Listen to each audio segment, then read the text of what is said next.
Nosso protagonista é um pequeno garoto que mora em um mundo de magia, mas o problema é que ele não possui nenhuma habilidade mágica. Então, para compensar isso, ele decidiu que iria se tornar o mais forte de todos, eliminando monstros na masmorra com sua espada poderosa. O anime começa com um jovem rapaz chamado Will, vivendo em um mundo onde a magia é simplesmente a bênção dos deuses. E não ter isso significa que você é um rejeitado por Deus, mas mesmo assim, ele foi matriculado em uma academia de magia. E a pergunta que fica é como diabos um cara sem magia vai conseguir se manter em uma escola como essa? O garoto decidiu resolver esse problema aperfeiçoando suas habilidades com a espada e vai para masmorras perigosas várias vezes para lutar contra criaturas gigantes, que atiram feitiços mágicos nele, dos quais ele se esquiva e usa sua incrível velocidade e habilidades com a espada para destruir completamente o monstro e cortá-lo ao meio com um único golpe. Isso para ele foi apenas um aquecimento, pois ele sabe muito bem que precisa lidar com um monte dessas criaturas se quiser ficar mais forte. Mas isso não é grande coisa para ele, porque ele já fez isso tantas vezes que já se tornou um grande guerreiro. Na manhã seguinte, ele vai cansado pra caramba pra escola e conhecemos um professor chamado Edward, e ele está ensinando os alunos sobre os fundamentos da magia e como produzir enxofre que ajuda na criação de explosivos. Edward continua explicando sobre magia e feitiços, mas então ele chama o nome do garoto Will, e o rapaz, sem perceber, continua distraído até que então Edward grita seu nome. O garoto pula todo assustado, e o professor Edward chama ele pra frente e diz a ele para mostrar pra classe o que eles acabaram de aprender. Não há escapatória para o rapaz, ele tem que se levantar na frente de todos e fazer a demonstração. Edward diz a ele que é super fácil, e tudo que ele precisa fazer é produzir algumas chamas, e o enxofre será criado logo em seguida. As mãos dele estão tremendo enquanto ele segura sua varinha e começa a recitar o feitiço para ativar as chamas, mas para sua decepção, nem mesmo uma pequena faísca saiu daquela varinha. A classe inteira começa a dar risada da cara dele, como se ele fosse o maior fracassado do planeta, mas o professor manda todos eles calarem a boca. O professor Edward então fica olhando para Will com desgosto, imaginando como diabos um garoto que é muito inteligente nas provas no papel fracassar tanto em magia prática. Ele se pergunta como Will foi escolhido para essa academia. Então, do nada, esse garoto de cabelo vermelho chamado Zion saca sua varinha, todo confiante, e mira nas coisas que estão na mesa. Ele usa sua magia de chamas para frente, incendiando tudo e criando enxofre, enquanto o coitado Will se esconde atrás do fogo como se fosse um gato medroso. O professor então diz a Zion para não fazer nada idiota desse tipo sem permissão novamente, enquanto ele rapidamente cria um cristal de enxofre com seu feitiço mágico. Ele começa a falar sobre como magia é a coisa mais importante nesse mundo e que magos são heróis, e de acordo com ele, se você sobreviver nessa academia, precisa ser muito bom em magia, e fracotes que não têm a mínima ideia de como controlar a magia devem simplesmente deixar esse local. E depois da aula, Zion e sua gangue de encrenqueiros estão caminhando até Will, tentando envergonhar o rapaz, dizendo que ele só consegue lidar com criaturas de masmorra muito fracas. Mas então uma garota chamada Colette, que é uma amiga de Will, entra furiosa batendo de frente com um cara folgado, dizendo a Zion para cair fora, porque Will é muito mais legal do que ele e seu bando de idiotas. Zion fica um pouco nervoso, mas ignora, falando que gentileza e trabalho duro não significam nada, pois ele é só um idiota sem magia. Então ele vai embora com seus capangas. Will e Colette começam a andar juntos, e ela diz a ele para não se estressar muito, mas Will já tá acostumado com essa porcaria de humilhação. Enquanto ele olha para o céu e diz que parece tudo muito lindo, é explicado pra gente que alguns anos atrás, os humanos estavam presos na escuridão com medo do mal, e os espíritos estavam lançando sombras por todo o mundo. Mas felizmente 5 magos mais poderosos, conhecidos como os Magia Vendors, se levantaram e lutaram contra esses espíritos malignos. Eles dominaram seus inimigos e libertaram os humanos, mostrando a eles como era o verdadeiro céu. Esses magos eram conhecidos como os Magia Vendors, e esse título agora passa para os magos mais poderosos do mundo. O garoto se lembra de uma promessa que fez a sua amiga de infância, chamada Elfaria, que costumava ler livros de história sobre os Magia Vendors. E os dois então fizeram um pacto, prometendo se tornar um deles, e um dia Elfaria cumpriu sua parte do acordo, porque ela tinha um talento absurdo, e subiu na hierarquia rapidamente, se tornando a mais jovem Magia Vendor da história, e começou a viver na Torre Divina, enquanto Will está apenas travado sem conseguir ir para frente. O garoto está em dúvida se realmente vai conseguir realizar esse sonho, e mais tarde naquele dia, ele vai se encontrar com o professor Workner. Mas esse homem fica muito bravo e começa a gritar quando descobre que o garoto Will foi sozinho para o nível 7 da masmorra. O professor Workner avisa que um dia ele vai acabar morto, e ele cai no chão e se desculpa como um medroso arrependido, mas pergunta se ele vai receber crédito por isso ou não. O professor Workner dá um suspiro e joga 2 créditos para ele pelos resultados, e o garoto começa a comemorar. Mas então Workner pergunta se por acaso ele ainda está se apegando ao sonho de ser uma Magia Vendor. O professor então explica que se ele quiser uma pequena chance de se tornar um deles, ele tem que entrar no Instituto Superior para fazer isso, e ele precisa de um monte de créditos em escrita, feitiços e práticas. Mas se o garoto não pode usar feitiços, então lascou. Ele não vai ganhar nenhum crédito de feitiço, então não importa quantos créditos ele junte nas outras áreas, ele não vai se qualificar, e diz que não importa o quanto ele tente, o resultado será sempre o mesmo. Então Workner diz a ele que ele tem que se formar primeiro, mas até onde ele sabe, o garoto vai precisar de mais 4 créditos até o final dessa semana. Essa notícia acaba deixando Will um pouco chateado, e ele vai começar a caçar monstros que podem dar a ele esses 4 créditos. créditos. Workner também falou sobre um monstro que fica no sexto andar que ainda não foi derrotado. O garoto fica todo animado e abraça seu professor, mas o que ele não sabe é que aquele moleque folgado do Zion escutou toda a conversa e tá querendo ir até a masmorra sozinho. Ele tá querendo matar o monstro antes que o Will faça isso, para assim poder expulsá-lo da academia por falta de créditos. E depois, mais tarde, nosso garoto entra na caverna com seu bichinho de estimação, chamado Kiki, dizendo a ele para usar o nariz para farejar o monstro. Mas Kiki parece não estar sentindo nada, porque da última vez que o Will lutou contra um monstro desses, ele foi simplesmente torrado pelo bafo dele. E do outro lado, Zion e sua gangue de moleques folgados entraram no sexto andar. Todos eles estão motivados a achar aquela criatura antes que o Will faça isso. Mas então um de seus lacaios com cabelo esquisito pergunta se isso daqui tá certo. Ele perguntou se realmente é uma boa ideia apenas 3 magos se aventurarem aqui. Mas Zion lança nele um olhar maldoso, alegando que ele é simplesmente um dos melhores magos da escola e pode lidar facilmente com isso. Ele continua andando com um monte de pensamentos preconceituosos e com muita raiva em sua cabeça. Ele diz à sua equipe para usar sua magia e rastrear a localização da besta, quando de repente a gigantesca criatura aparece e acerta o cara de cabelo espetado com tanta força que ele foi simplesmente esmagado contra a parede. Zion está sem acreditar e congelado de medo, enquanto outro cara começa a gritar estando prestes a morrer. O garoto Will acaba escutando os gritos e entra em ação, correndo em direção ao barulho, porque ele está muito preocupado que alguém esteja em perigo. Andando pela caverna, ele acaba encontrando Zion no chão, atirando fogo no monstro. Essa criatura é conhecida como Sentinela Maligno, um monstro super resistente que vale 10 pontos de crédito. Ele se pergunta o que diabos ele pode estar fazendo nesse nível da masmorra. Ele percebe que a magia de Zion não é forte contra essa besta. Ela apenas afasta aquelas explosões de fogo e continua avançando para o garoto assustado. E o nosso protagonista está pensando em ajudá-lo, mas então ele se lembra de todas as vezes que esse idiota humilhou ele sem motivo, o que faz ele querer fechar os olhos e fingir que não viu nada. Mas então ele pensa na sua amiga de infância, Elfaria, que sempre disse que ele era a pessoa mais gentil que ela conhecia, e até mesmo deu a ele o par de óculos como presente. Essa lembrança traz ele de volta à sua verdadeira personalidade, e ele coloca os óculos. E no mesmo instante em que o monstro prepara seu ataque para acabar com aquele pirralho arrogante de uma vez por todas, Will bloqueia o ataque do monstro bem a tempo, empurrando para longe e salvando o moleque folgado. Enquanto isso, na academia, Edward invade a sala de Workner, e ele tá exigindo que ele envie seu animal mágico familiar direto para a masmorra. Ele descobriu que os garotos foram para o sexto andar sem permissão. O professor Workner percebe o que está acontecendo, mas diz a Edward para não se preocupar porque Will está naquele mesmo andar também. E de volta à perigosa masmorra, Will continua batendo de frente com o monstro, bloqueando seus ataques e desviando como se fosse um profissional, e até cortando um dedo com seu corte rápido. Com o braço danificado, o monstro fica irritado e tenta atacar o garoto se movendo extremamente rápido. Mas então, finalmente o monstro consegue acertar Will. Porém, mais uma vez, ele bloqueia com a sua espada. Ele avança de novo e o monstro começa a tirar pedras nele. E o garoto corta todas elas como se não fossem nada. Ele está pulando ao redor daquele monstro, pousando em seu pescoço e vai direto esfaquear ele no ponto cego. A criatura começa a se debater enquanto Zion está de boca aberta e de joelhos no chão, testemunhando as habilidades incríveis de Will. Enquanto isso, de volta à academia, o professor Edward também está impressionado vendo tudo isso. Workner diz que Will é um fracassado abandonado por Deus e que não pode usar magia, mas a sua força física é muito superior à de um mago. O garoto parece ter habilidades absurdas e o cérebro é tão afiado que ele pode aprender um padrão de ataques apenas durante essa luta. Enquanto eles estão observando, Will corta o braço do monstro como se não fosse nada. Então, muito calmo, ele caminha até a espada gigante no chão. E o garoto, com muito esforço, levanta essa grande lâmina. E Workner diz para Edward que em um mundo cheio de magia e também bruxos, esse garoto é simplesmente o único que se classifica como guerreiro. A criatura dispara um raio de energia de sua boca, mas Will bloqueia com a espada gigante e então corta a criatura naquele momento, reduzindo ele a pequenos pedaços e picadinhos que caem no chão sem vida. Will se aproxima e ajuda Zion a se levantar, e o cara idiota ainda está em choque. E também a cabeça de Edward está sem entender nada, e ele está gritando com Workner, dizendo que uma pessoa sem magia nunca pode superar o mágico. O cara sai furioso da sala de Workner, e o professor também sabe que a história de Will vai se tornar uma lenda assustadora, pois ele pode virar esse mundo inteiro de cabeça para baixo, ao fazer desse mundo o único lugar onde uma varinha e uma espada se enfrentam. E 5 anos atrás, nosso pequeno garoto era simplesmente uma piada na escola toda, devido à sua falta de magia, e aparentemente a única razão pela qual deixaram ele se matricular nessa escola foi porque ele era amigo próximo de Elfaria. Mas assim que ela se tornou uma magia vender, a escola não precisava mais fingir ser legal com ele. O garoto teve que aturar toda aquela humilhação e zombaria, mas isso não impediu ele de se esforçar para se formar nessa academia. Workner levou Will para ver a diretora, e sem dúvidas, ela estava muito curiosa se o garoto Will tinha o que era necessário para estar nessa escola. Mas assim que ela entrega sua espada e coloca ele à prova, o garoto imediatamente rebate cada um de seus feitiços de fogo. Em uma fração de segundos, ela fica surpresa e diz a ele que ele pode ficar nessa escola. O Workner fica muito feliz, porque ele não achou que seria tão fácil assim convencê-la. Will não tem magia, mas a diretora acha que seria interessante ter alguém como ele por perto. O garoto pergunta para a diretora se por acaso ele pode falar com Elfaria novamente, se ele ficar forte o bastante. E ela responde que ele precisa ficar forte e não deixar sequer um desafio derrubá-lo, e mesmo assim não vai ter garantia nenhuma. Enquanto o garoto vai embora, ela acaba deixando escapar uma frase sobre estar muito animada para ver o que ele realmente pode fazer. A cena muda para o momento atual. O garoto está assistindo uma aula de Workner, que está ensinando a todos sobre a Torre da Magia. Escalar aquela torre significa subir para o Instituto Superior, e em seguida chegar no último andar para se tornar um Magia Vender. E atualmente, existem duas formas de se tornar um Magia Vender. A primeira, invente alguma nova magia que seja incrível, ou junte mais de 7.000 créditos nessa escola. Mas tem que ser realista. Criar uma nova magia é complicado pra caramba, então a maioria dos alunos se concentra apenas em ganhar créditos. Mas como essa daqui é simplesmente uma aula de recuperação, todos que estão aqui estão prestes a reprovar, especialmente o Will. Quando as aulas terminam, Colette conversa com Will e pergunta como é que ele está se saindo, porque as aulas de recuperação de Workner são famosas por serem rigorosas. O garoto concorda que Workner realmente não brinca em serviço, mas honestamente, ele está muito grato que Workner se preocupa com as aulas de recuperação, já que a maioria dos professores não dão a mínima, e quando eles viram o corredor, eles percebem que tem uma bagunça acontecendo. Então eles escutam a gangue de Xion elogiando ele por ter derrubado o sentinela maligno.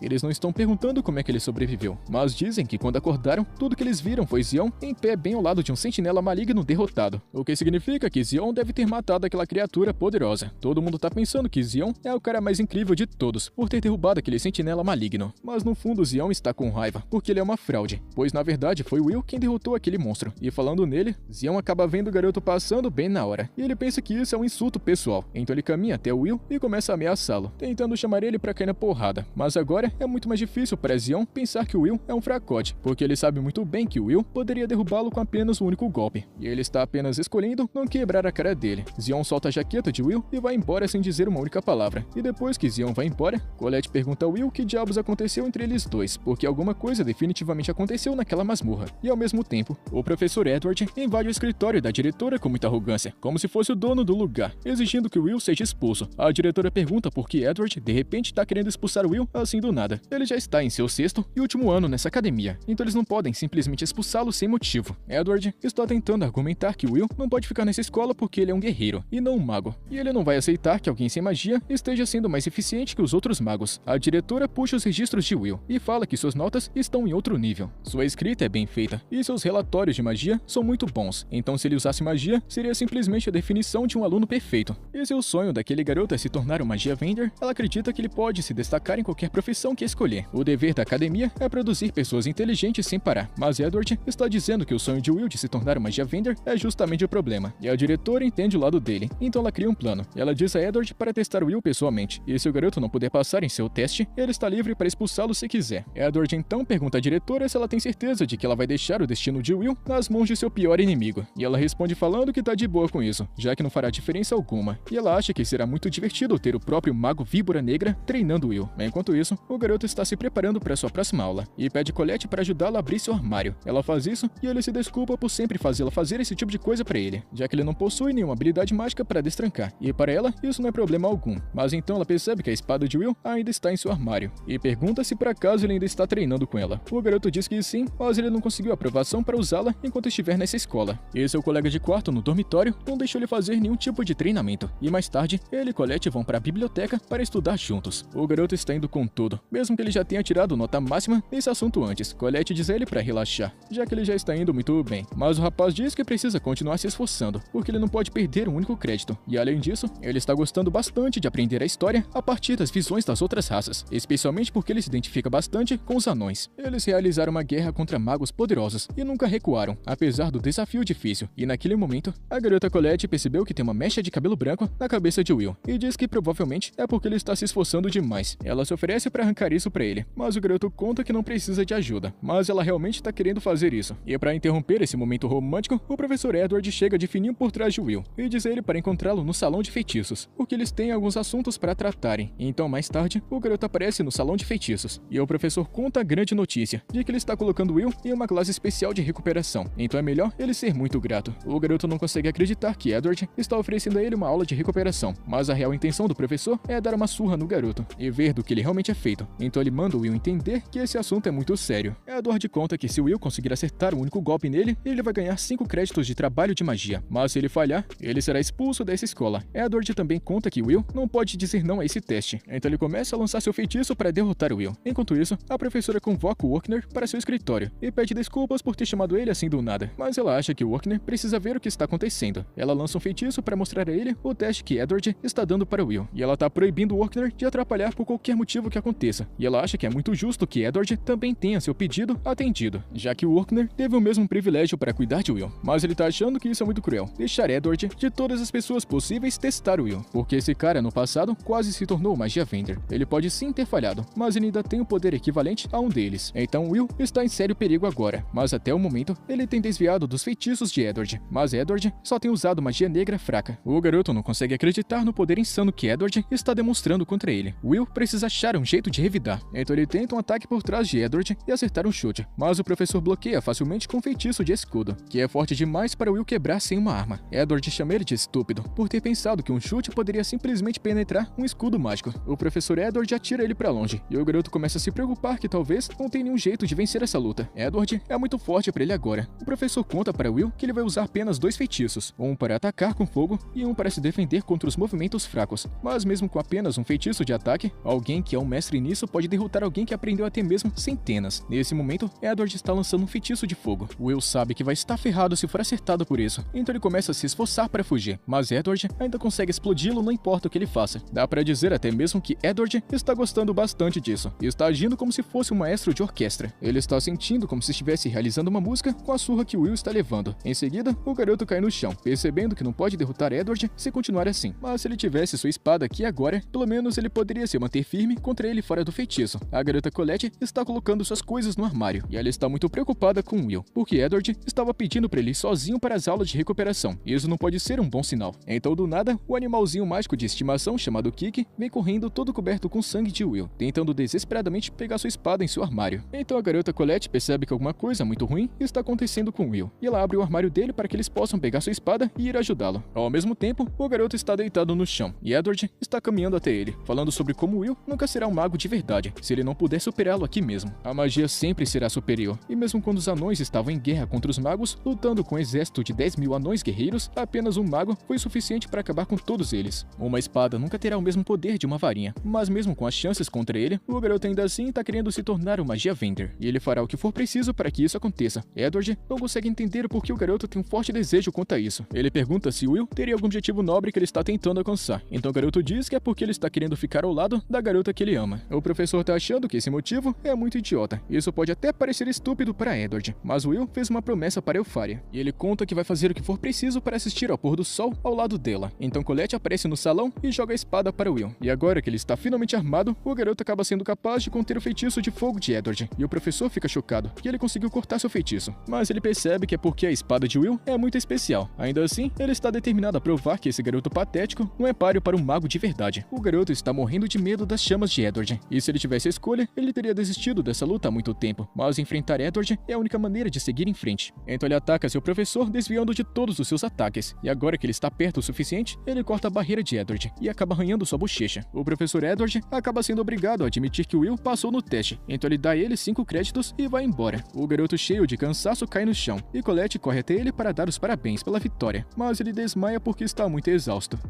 A velha diretora gostou bastante da luta do nosso garoto contra seu professor, o desempenho de Will e também a sua estratégia de mergulhar no ataque para diminuir a distância, e então atacar do ponto cego foi brilhante. E o que é mais impressionante é que seu golpe de espada foi forte o suficiente para romper o escudo de Edward. Então talvez esse garoto tenha realmente o que é preciso para ser uma Magia Vender. Afinal, Will começa a se lembrar da época que Eupharia partiu para a torre, e antes dela ir embora, ele prometeu a ela que iria escalar aquela torre algum dia, mesmo que não pudesse utilizar magia. Ele jurou que iria achar um jeito de estar ao lado dela, e quando ele fizer isso, eles irão assistir ao pôr do sol juntos. Ele fez uma promessa a ela, e a garota respondeu com os olhos em lágrimas, e um sorriso dizendo que vai sempre esperar por ele. Então ela foi embora, e o garoto Will não conseguiu segurar o choro. Então ele disse ao professor Orkner, que estava bem atrás dele, que essa seria a última vez que ele choraria assim. E voltando para o momento atual, nosso garoto está trabalhando na entrega de jornais na cidade para sobreviver, e ele acaba esbarrando em um anão velhote, que dá uma motivada para ele, dizendo para continuar fazendo um bom trabalho. Will continua se movendo e acaba tropeçando em algumas escadas, mas ele consegue manter o equilíbrio